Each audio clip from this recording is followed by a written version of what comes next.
आज मैं तुम लोगों को बताऊंगा मेजर्स ऑफ सेंट्रल टेंडेंसी।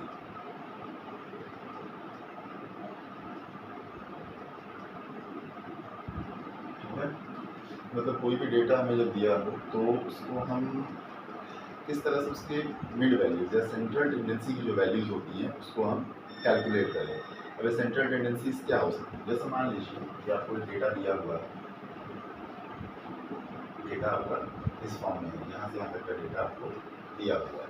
ठीक है, तो एक मेजर होता है कि इसमें इसको हम 20 से डिवाइड कर दें, इसके बिल्कुल बीच की वैल्यू क्या होगी, ये अलग चीज़ होती है। ठीक है, और दूसरा होता है कि यहाँ से यहाँ तक की जो भी ये मिनिमम वैल्यू और ये मैक्स वैल्यू, ये मीन वैल्यू और मैक्स वैल्यू, इन दोनों वैल्यूज का मिड क्या है, तो समझो बात को। एक होता है पोजिशनल। ठीक है, पोजिशनल में क्या कहते हैं, ये हो गया हमारा इनिशियल और ये हो गया फाइनल। ठीक, तो एक इनिशियल कहाँ से स्टार्ट हुआ है और कहाँ एंड हुआ है उसका मिड वैल्यू, और एक क्या वैल्यू है उसकी। ठीक है, और क्या मिनिमम वैल्यू है और क्या मैक्सिमम वैल्यू है। मतलब यहाँ पे हम बात कर रहे हैं पोजीशन के बेसिस पे और यहाँ पे हम बात कर रहे हैं वैल्यू के बेसिस पे। समझो, जैसे इसको हम फॉर एग्जांपल ले लेते हैं 1 से लेकर के 10 तक। ठीक, 1 से लेकर के 10 तक। अब हम पोजीशन की बात करेंगे तो 1 इनिशियल पोजीशन है और 10 फाइनल पोजीशन, तो इसके बीच की पोजीशन क्या होगी, ऑब्वियस सी बात है 5। लेकिन जब हम वैल्यू के कंसर्न में बात करेंगे, ये आपका पोजीशन वाला हो गया।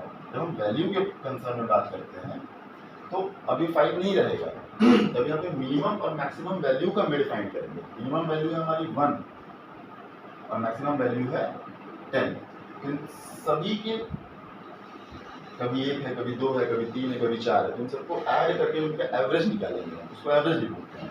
इस वैल्यू वाले कंसर्न से जब डेटा का सेंट्रल टेंडेंसी निकालते हैं तो उसको हम बोलते हैं एवरेज, या आपके इस चैप्टर में उसको हम बोलेंगे मीन। और जो ये आपका पोजीशन वाला जो आया था इसको हम बोलते हैं मीडियन।